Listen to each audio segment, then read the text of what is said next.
ലഹരിക്കടിമയായ യുവാവ് കൊല്ലത്ത് പോലീസുകാരെ ആക്രമിച്ചു. പ്രതി ഗോകുൽ പോലീസുകാരുടെ തല അടിച്ചു പൊട്ടിച്ചു. ആക്രമിച്ചത് മോഷണക്കേസിലെ പ്രതി. ലോക്കപ്പിലും പ്രതിയുടെ പരാക്രമം. വിവരങ്ങളുമായി കൊല്ലത്ത് നിന്ന് അബ്ദുൾ ഷമീർ ചേരുകയാണ്. ഷമീർ, ഏറ്റവും പ്രധാനപ്പെട്ട കാര്യം, ഈ വ്യക്തി, ലഹരിക്കടിമയായിട്ടുള്ള വ്യക്തി പോലീസ് സ്റ്റേഷനിലും അദ്ദേഹത്തിന്റെ പരാക്രമം കാണിച്ചു എന്നാണ്.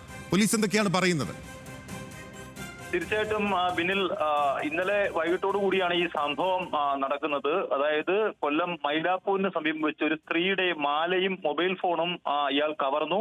ഇതിനുശേഷം ഇയാൾ ഇരുചക്ര വാഹനത്തിൽ കടന്നു കളയുകയായിരുന്നു. പിന്നീട് ഈ മൊബൈൽ ഫോൺ ഇയാൾ ഓണാക്കി വെച്ച നിലയിലാണ്. പോലീസ് ഇതിന്റെ ടവർ ലൊക്കേഷൻ കണ്ടെത്തി ഇയാളുടെ വീട്ടിലേക്ക് എത്തി ഇയാളെ പിടികൂടുകയായിരുന്നു. പിടികൂടുന്നതിനിടെ ഇയാൾ ലഹരിയിലായിരുന്നു.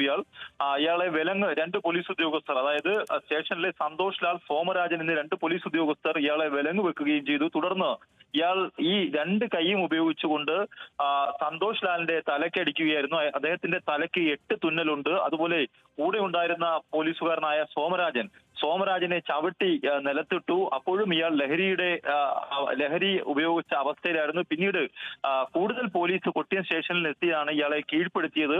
ഇതിനുശേഷം കുണ്ട്ര സ്റ്റേഷൻ പരിധിയിലാണ് ഈ സംഭവം നടക്കുന്നത്. കൊട്ടിയത്തെ പോലീസുകാർക്കാണ് അക്രമമേൽക്കുകയും ചെയ്തത്. ഇയാളെ പിന്നീട് കുണ്ട്ര പോലീസ് സ്റ്റേഷനിലേക്ക് മാറ്റി വധശ്രമത്തിനടക്കമുള്ള വകുപ്പുകൾ ചുമത്തി ഇയാളെ ലോക്കപ്പിലാക്കി. ലോക്കപ്പിനുള്ളിലും ഇയാൾ വലിയ പരാക്രമം കാണിച്ചു. പോലീസെ അസഭ്യം വിളിച്ചു.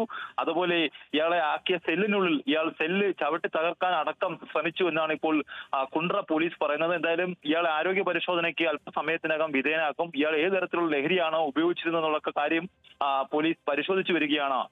ബിനിൽ. ഓക്കെ ഷമീർ, നന്ദി.